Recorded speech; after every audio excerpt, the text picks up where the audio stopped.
Now, I want to illustrate some of those principles using the life of a well-known New Testament character by the name of Saul of Tarsus. Now, God's purpose for Saul's life was described in a couple of places. In Jesus' own words, for example, he said, "This man is my chosen instrument to carry my name before the Gentiles and their kings and before the people of Israel." Now, when you read through the book of Acts and some of the other letters written by Paul, it's quite fascinating to see the journey that God took him on and how that journey was an outworking of God's plan for his life. Now, in the limited time we have, I can only pick out a few highlights. So first of all, it was very important for God's plan that Saul would be born a Jew, which means he needs to be born of Jewish parents. So who decided that Saul would be born of Jewish parents? Well, God did, because that was important for the outworking of his purpose. And when God could decide where to place Paul in the world, he could choose any family in the whole world. But he chose a Jewish family because he wanted Saul to be born a Jew. It was an important part of the outworking of God's purpose for his life. But Saul also had another name. His other name was Paul. Now, his name wasn't changed from Saul to Paul. Sometimes people have the impression that maybe it's like Abram being changed to Abraham and so forth. But no, Saul had a second name, Paul, and he had those two names from birth because he had dual citizenship from birth. He was both a Jew and a Roman citizen. And this was crucial also for the outworking of God's purpose. In fact, his names, when we read them in our English Bibles, can be a little bit misleading. When we read Saul, that's actually the English form of his Jewish or Hebrew name, Shaul, with an H after the S. And Paul is actually not a Roman or Latin name. That's the English form of his actual Latin name, which was Paulus. So this happens a lot in our English Bibles. That's not a problem. It's just so you recognise that the fact that those two names in our English Bible look similar doesn't mean, oh, well, that was a change that God made. No, he had two names because he had dual citizenship from birth. Now, it was very unusual for a Jew back in Paul's time, in fact, and I'll refer to him as Paul from now on so we don't have to duplicate, it was very unusual for a Jew to also be a Roman citizen. Very unusual, and we'll see in a moment why. Now, here's a message that Paul brought to a crowd of Jews in Jerusalem who were trying to kill him. And he was giving testimony about what we call his conversion. And he said here, I don't think we've got it on the screen, so it's fine. I'll read it to you. In Acts 22, he said, well, here we go. I assume it's the same thing. Tell me if it's different to what I'm reading. So he says, I am a Jew born in Tarsus of Cilicia. Is that what we've got up there? Good. But brought up in this city. By this city, he means Jerusalem. Under Gamaliel, I was thoroughly trained in the law of our fathers and was just as zealous for God as any of you are today. I persecuted the followers of this way, and by this way he means those who follow Jesus of Nazareth, to their death, arresting both men and women and throwing them into prison, as also the high priest and all the council can testify. I even obtained letters from them to their brothers in Damascus and went there to bring these people as prisoners to Jerusalem to be punished. About noon, as I came near Damascus, suddenly a bright light from heaven flashed around me. I fell to the ground and heard a voice say to me, Saul, Saul, why do you persecute me? Who are you, Lord? I asked. I am Jesus of Nazareth, whom you are persecuting. My companions saw the light, but they did not understand the voice of him who was speaking to me. What shall I do, Lord? I asked. Get up, the Lord said, and go into Damascus. There you will be told all that you have been assigned to do. Now, if you could just leave that up there for a moment while I just talk about it. In this passage, we see that Paul asked the two most important questions that anyone can ask in life. The first question was in verse 8, who are you, Lord? Now, the answer that we accept from that question and our response to it determines where we spend eternity. And when we heard Tyson talk about the transformation in his life, he knows now that he's going to spend eternity with God. And there are only two options in life and in eternity. In the Bible, it talks about a kingdom of darkness and a kingdom of light. It talks about the kingdom of Satan and the kingdom of God. And so there are only two choices. In fact, Jesus himself said, "Whoever is not with me is against me." Now, someone might think, that's a bit tough. I'm just neutral about Jesus. Well, actually, there is no neutral position. In the same way, there's no middle kingdom. There are only two kingdoms. There are only two positions we can have in relation to Jesus Christ, the creator of the universe. We're either with him or we're against him. So this is a crucial question, the answer to which will determine where we spend eternity. Now, the second question that Paul asked in verse 10, also very important, doesn't in itself have an impact on where we spend eternity, but it will have an impact on how successful we are in this life as God measures success. It'll also affect what the Bible calls rewards in heaven. So he asked the question, what shall I do, Lord? These are the two most important questions any of us can ever ask in life. Who are you, Jesus? What shall I do, Lord? Now, because Paul had become a follower of Jesus, the Jewish people, especially the religious leaders, regarded him as a traitor and were determined to kill him. And they made many attempts to do that.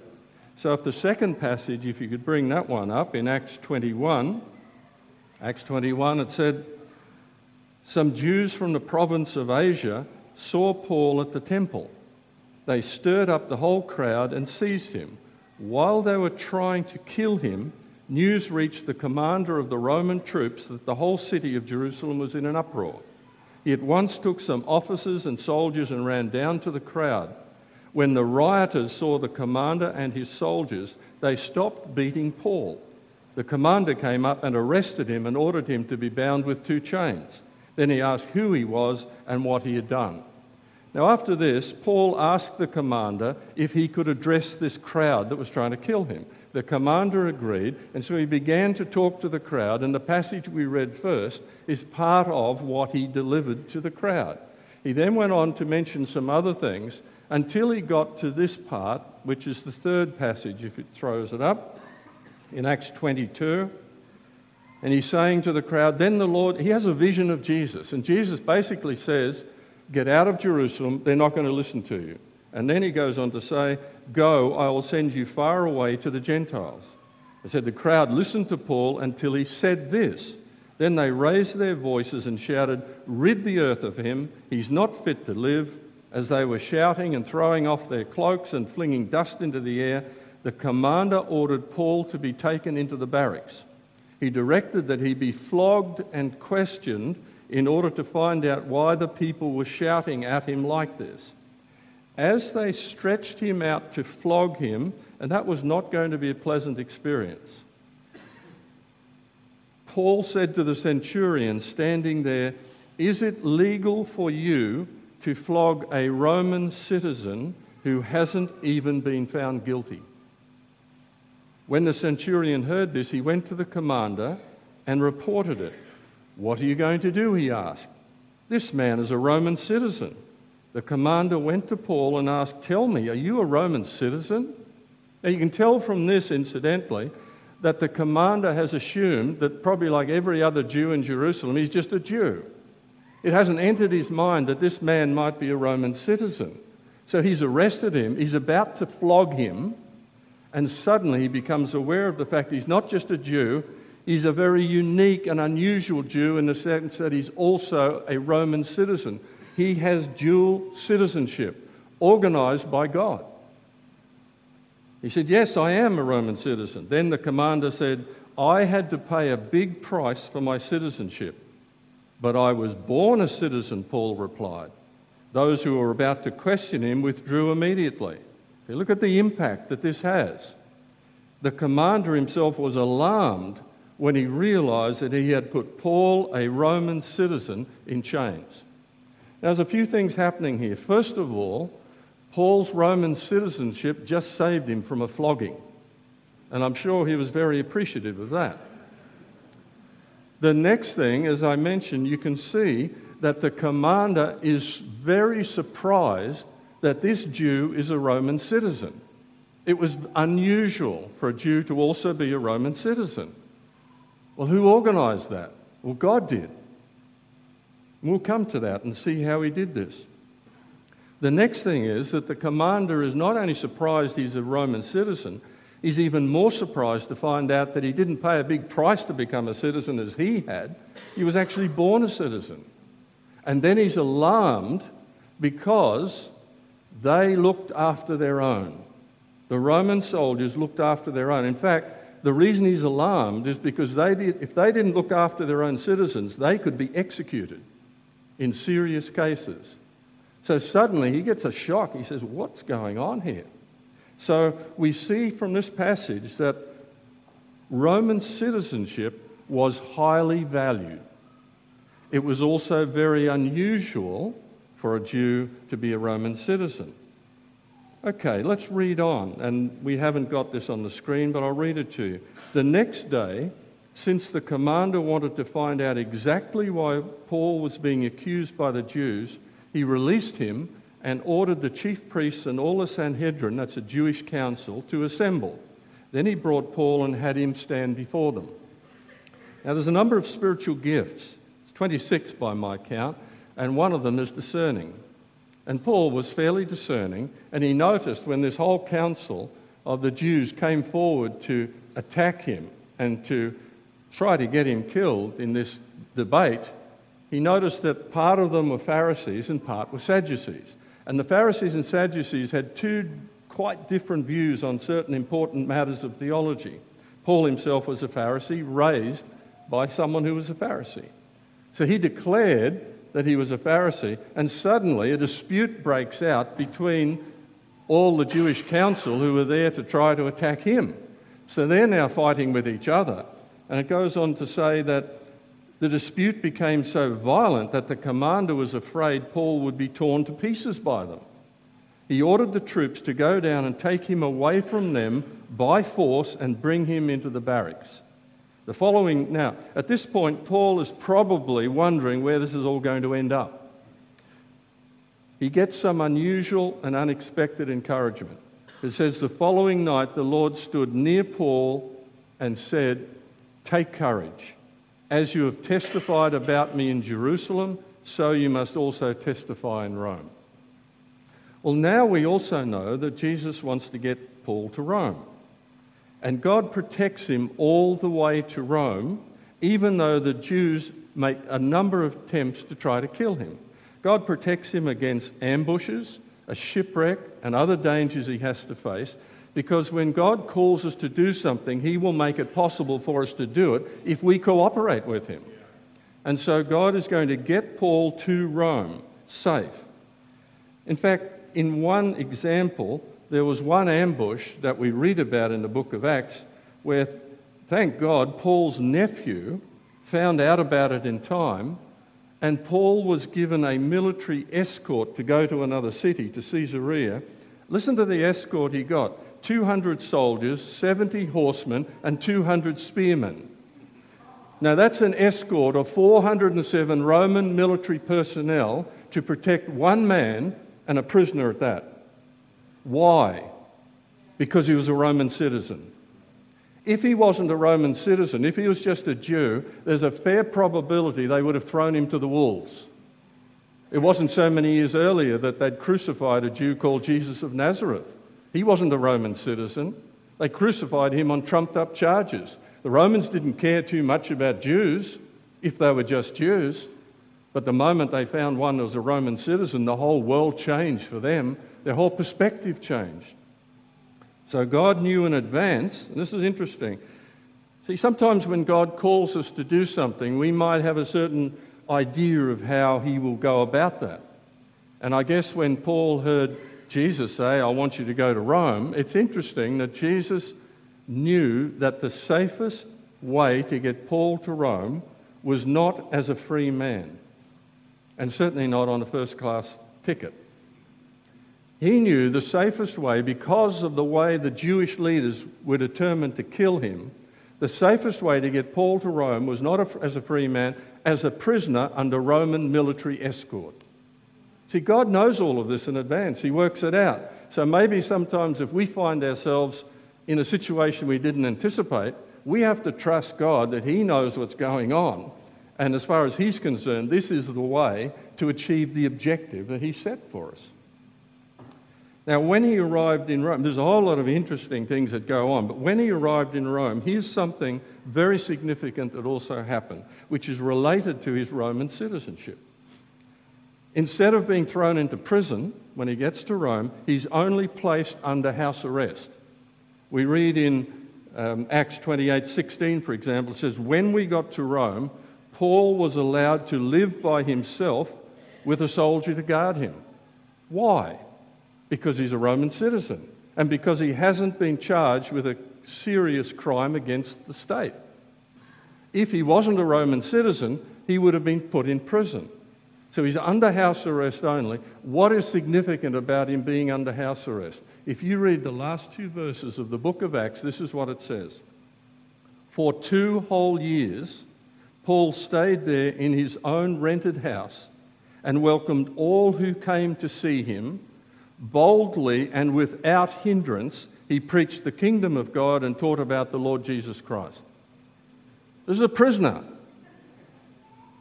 See, God is organising the events to achieve God's purposes. And if we will cooperate with what God has planned, we will see Him turn situations around that we could never imagine. And it may happen in ways we haven't anticipated, but this is where faith comes in. We trust that God's working it out. So we've seen how important it was that Paul be born a Roman citizen, as well as a Jew. So here's a question: how does he come to be born a Roman citizen? Now, Paul, there's a little bit of history quickly. Paul was born possibly about 5 AD in the city of Tarsus, we know, in a province of the Roman Empire known as Cilicia. Now, that's a coastal region which is today part of Turkey. It's a long way from Rome. Now, around 70 BC, this area called Cilicia was not under Roman rule. In fact, it was notorious as a haven for pirates because of the natural advantage they have with all the coves and inlets and this sort of thing. So pirates became a menace right up to where Rome and Italy were located. They began to invade some of the Italian coastal towns, and they began to interfere with the supply of grain to Rome. So the Roman authorities decided they had to do something about it. So in 67 BC, a Roman general by the name of Pompey mounted a massive naval and army campaign against the pirates.